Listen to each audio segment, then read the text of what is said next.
నమస్తే, welcome to our channel. నేను సౌజన్య. ఎన్నికల వ్యూహకర్త ప్రశాంత్ కిషోర్ ఏమో జగన్మోహన్ రెడ్డి ఈసారి ఎన్నికల్లో ఓడిపోబోతున్నాడు అని చెప్పి ఆయన అంటున్నాడు. కానీ ప్రొఫెసర్ నాగేశ్వరరావు గారు అండ్ వైసీపీ నాయకులేమో ఆయన తప్పుడు సర్వే అంటున్నారు. ఇందుకు ఎవరిది రైటు, ఎవరిది రాంగ్? ఈ అంశానికి సంబంధించి మనతో మాట్లాడడానికి, వారి విశ్లేషణని మనతో పంచుకోవడానికి ఈరోజు మనతో పాటు ఉన్నారు సీనియర్ జర్నలిస్ట్ డివిఎస్ గారు ఉన్నారు. వారితో మాట్లాడదాం. నమస్తే అండి. నమస్తే. 2019 ఎన్నికల్లో జగన్మోహన్ రెడ్డికి ఎన్నికల వ్యూహకర్తగా వ్యవహరించిన ప్రశాంత్ కిషోర్ ఏమో ఈ రాబోయేటువంటి ఎన్నికల్లో అంటే 2024 ఎన్నికల్లో జగన్మోహన్ రెడ్డి ఓడిపోబోతున్నాడు అని అంటున్నారు. ఆయన సర్వే తప్పు అని వైసీపీ నాయకులు, అలాగే ప్రొఫెసర్ నాగేశ్వరరావు వీళ్ళిద్దరూ అంటున్నారు. వీళ్ళిద్దరిలో ఎవరు రైటు, ఎవరు రాంగ్? ప్రొఫెసర్ నాగేశ్వర్ ఈ మధ్యకాలంలో కొంచెం గాయపడ్డట్టున్నారు. ఓకే, మానసికంగానా? తెలుగుదేశం పార్టీ లేకపోతే ఇతర మాధ్యమాల ద్వారా కానీ, చంద్రబాబు ఫ్యాన్స్ కానీ, లేదు తెలుగుదేశం సానుభూతి పరులు కానీ, మొన్నేదో ఒక అంశంలో ఆయన చంద్రబాబుతో విభేదించి పెట్టినటువంటి ఆ వీడియోల వల్ల మొత్తానికి కొంత గాయపడ్డట్టుగా ఉన్నారు.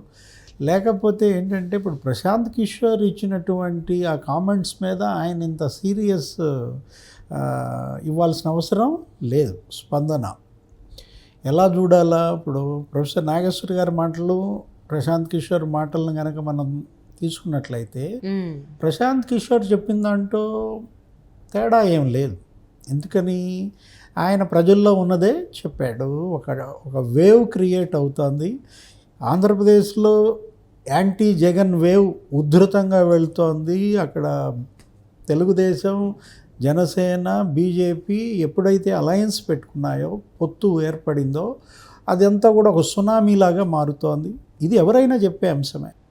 ఒక ప్రశాంత్ కిషోరే చెప్పాల్సిన అవసరం ఏమీ లేదు. కాకపోతే శంఖంలో పోస్తే తీర్థం అన్నట్టుగా ప్రశాంత్ కిషోర్ ఆ మాటలు చెప్పేసరికి ఇంకా అది బాగా బలంగా వెళుతుంది. ఏమన్నాడు ప్రశాంత్ కిషోర్? ఛత్తీస్గఢ్ సీఎంతోనో ఎవరితోనో పోల్చాడు జగన్మోహన్ రెడ్డిని. ఆయన కూడా కొట్టి వెల్ఫేర్నే నమ్ముకున్నాడు, ఆ బటన్ నొక్కటమే పనిగా పెట్టుకున్నాడు. ఛత్తీస్గఢ్ సీఎం బఘేల్, భూపేష్ బఘేల్, ఆయన ఎలా అయితే దెబ్బతిన్నాడో రేపు జగన్మోహన్ రెడ్డి కూడా అలాగే దెబ్బతింటాడు. దీనికి మరి నాగేశ్వర్ గారి కామెంట్స్ ఎలా ఉన్నాయి?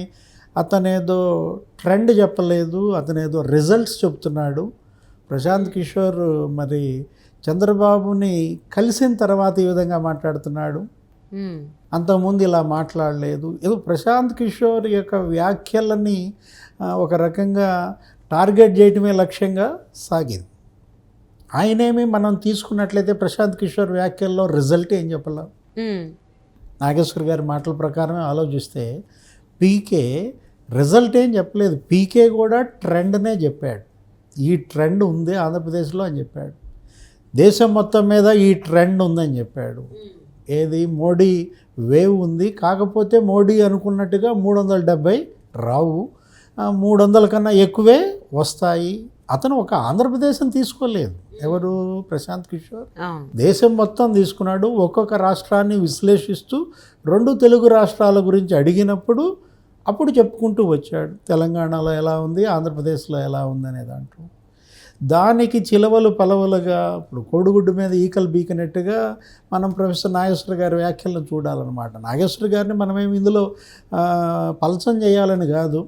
ఏంటి, ఆయన senior most professor, politician, political analyst, బహుముఖ ప్రజ్ఞాశాలి కాదని ఎవరు అనరు కదా.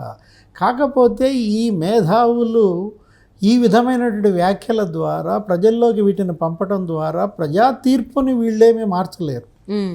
ఒకవేళ మారుస్తామనుకుంటే అంతకన్నా పిచ్చితనం మరొకటి, అమాయకత్వం ఇంకొకటి లేదన్నమాట. ఎందుకని ఆంధ్రప్రదేశ్కి వచ్చేసరికి ఆల్రెడీ డిసైడెడ్. ఏంటి? ప్రజా నిర్ణయం 100 రోజుల ముందే నిర్ణయం అయిపోయింది. అసలు షెడ్యూల్ ప్రకటనకు ముందే వచ్చేసింది.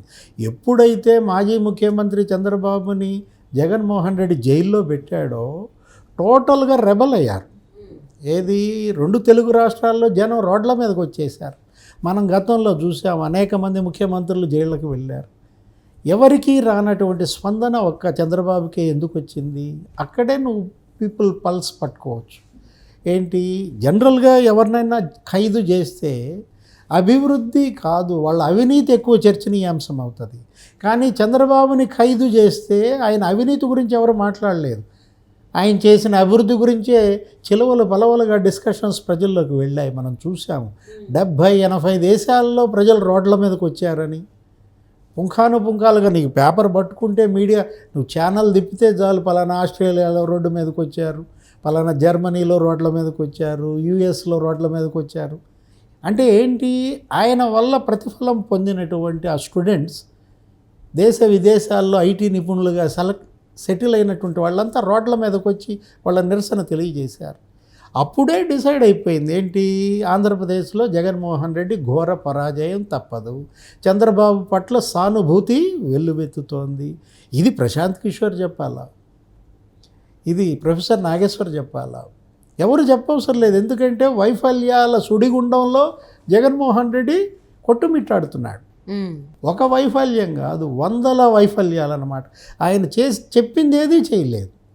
99% హామీలు అమలు చేశానని చెప్తున్నాడు. ఇప్పుడు జనం కూడా అర్థం చేసుకున్నారు ఏంటి, జగన్మోహన్ రెడ్డి ఏది చెప్పినా రివర్స్లో అర్థం చేసుకోవాలి.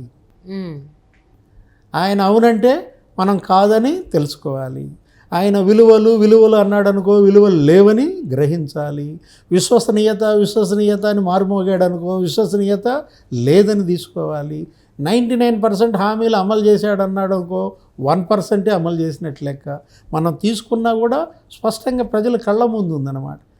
ఇలాంటి పరిస్థితుల్లో జగన్మోహన్ రెడ్డి అక్కడ ఓడిపోడు, బటన్ నొక్కాడు, బటన్లు ఇంతగా నొక్కాడు కాబట్టి ఆయన గెలుస్తాడు అంటే ప్రొఫెసర్ నాగేశ్వర్ గారు ప్రశాంత్ కిషోర్ని టార్గెట్ చేశారా? జగన్మోహన్ రెడ్డిని ఆయన ఏమన్నా ప్రమోట్ చేస్తున్నారా? ఇలా ఆయన పైన సందేహాలు ప్రజల్లో వ్యక్తమయ్యే పరిస్థితి వస్తుంది.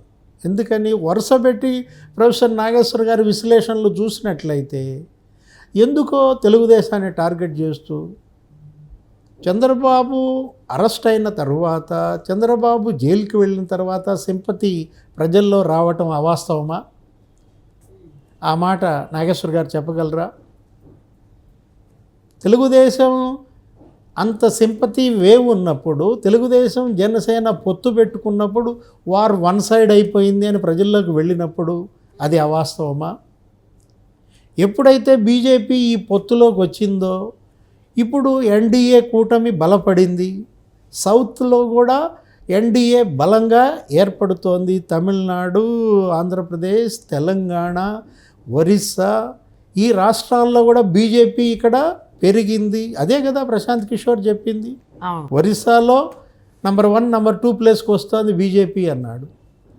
తెలంగాణలో నంబర్ 1, నంబర్ 2 ప్లేస్లో బీజేపీ వస్తుంది అన్నాడు. తప్పేముంది అందులో? వాస్తవమే కదా. బీఆర్ఎస్ అక్కడ ఏమైపోయింది, ఒక్కసారిగా కుదేలైపోయింది. 100 రోజుల్లోనే కేసీఆర్ ప్రతిష్ట దిగజారిపోయిన పరిస్థితుల్లో ఆయన అటు పార్టీని కాపాడుకోలేక, ఇటు కుటుంబ సభ్యులను కాపాడుకోలేక ఆయన పరిస్థితి రెంటికి చెడ్డ రేవడిలా మారింది. బీజేపీ అక్కడికి వస్తోంది, సెకండ్ ప్లేస్కి వచ్చేసింది, ఫస్ట్ ప్లేస్కి ఎదుగుతోంది.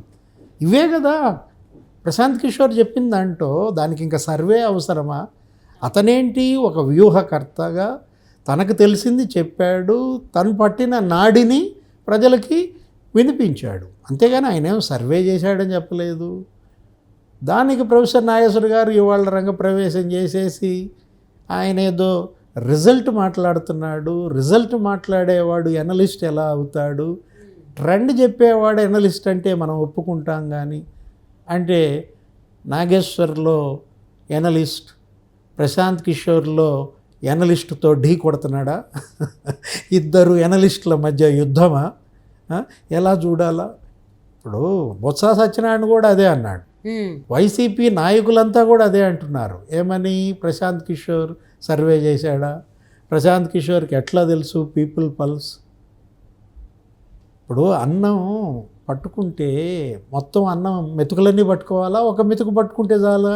ఒక మెతుకు పట్టుకుంటే సరిపోతుంది. ప్రశాంత్ కిషోర్ కూడా ఒక మెతుకే పట్టుకున్నాడు. ఒక మెతుకు పట్టుకుని అక్కడ అన్నం ఉడికింది అని చెప్పాడు. జగన్ ఇంటికే అని చెప్పాడు. తప్పే ఉంది దానికి? ఇంత కుదేలు అవ్వాల్సిన పనేంటి? ఇంత గందరగోళం పడాల్సిన పనేంటి? బొత్స సత్యనారాయణ ఏమంటాడు, ఇంతకుముందు అతను వీళ్ళ వ్యూహకర్తే కదా. అవును. సో అన్ని దగ్గరుండి చూసే ఉంటారు ప్రశాంత్ కిషోర్. అందుకే ఇప్పుడు పదే పదే చెప్తున్నారు జగన్ ఓడిపోతాడు, ఇంటికి వెళ్ళిపోతాడు అని. మరి అదే అవుతుందా లేకపోతే ఏంటి అనేది చూద్దామండి. Thank you so much TVS గారు. నమస్తే.